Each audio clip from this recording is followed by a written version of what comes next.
Hello, this is Tasman, the Assistant State Coordinator of National History Day in Wisconsin. Today, I'll be sharing some tips on how to put together your bibliography. So first of all, what is a bibliography? It's a complete documentation of all sources used in your project. This can be formatted in MLA or Chicago style. In NHD, the bibliography is the first thing judges look at. Before they see your project, they will most likely pick up your bibliography, so it's very important that you have an organized and correct one. NHD bibliographies also require annotations, which we will get to in a minute. Your bibliography should be separated into two categories, primary and secondary sources.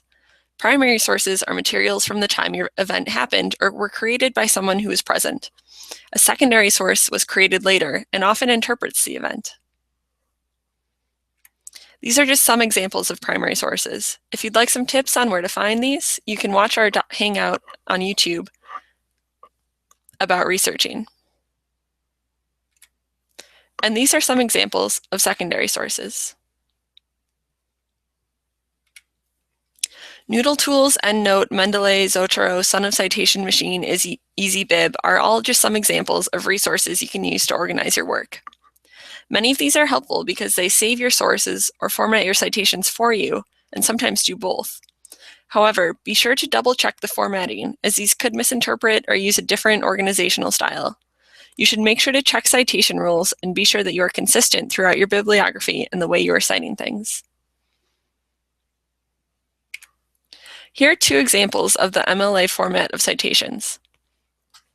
The Purdue Online Writing Lab, or Purdue Owl, is the best place to look for citation help in any form for any project. At Purdue Owl, you can find many helpful tips and tricks. Their citation guides are especially helpful, so check out this link if you're using MLA. Just like for MLA, Purdue Owl also has a great section of their website for Chicago style. If you choose to use Chicago style citations, you should also take a look at the Chicago Manual of Style, also listed here. Now to the annotation part of your bibliography. What are annotations? Annotations should simply describe your source and tell us its significance to your project. What is the source? A photograph? A biography? Where did you find it? Why was it useful? And where in your project did you use it? When you talk about how you used your source, consider what you learned from it.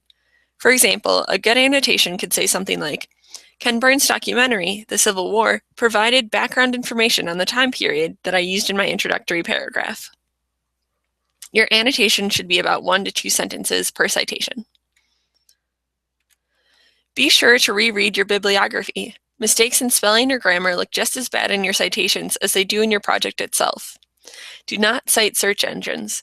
You may have found some information through Google, but Google is not the source. If you take a picture from Google Images, for example, cite the website it came from, not the search engine Google. Don't wait until the last minute to organize your bibliography. It will look a lot nicer, be better organized, and cause you a lot less stress if you continue to update your citations as you research and write. If you have a lot of images, you can separate your bibliography into 3 sections: primary sources, primary images, and secondary sources. This works especially well for documentary and website categories, as these projects rely heavily on visuals. By separating images into their own subcategory, you highlight the other resources that you used. Every year, many students ask, how long should my annotated bibliography be? How many sources do I need? Well, there's no exact right answer.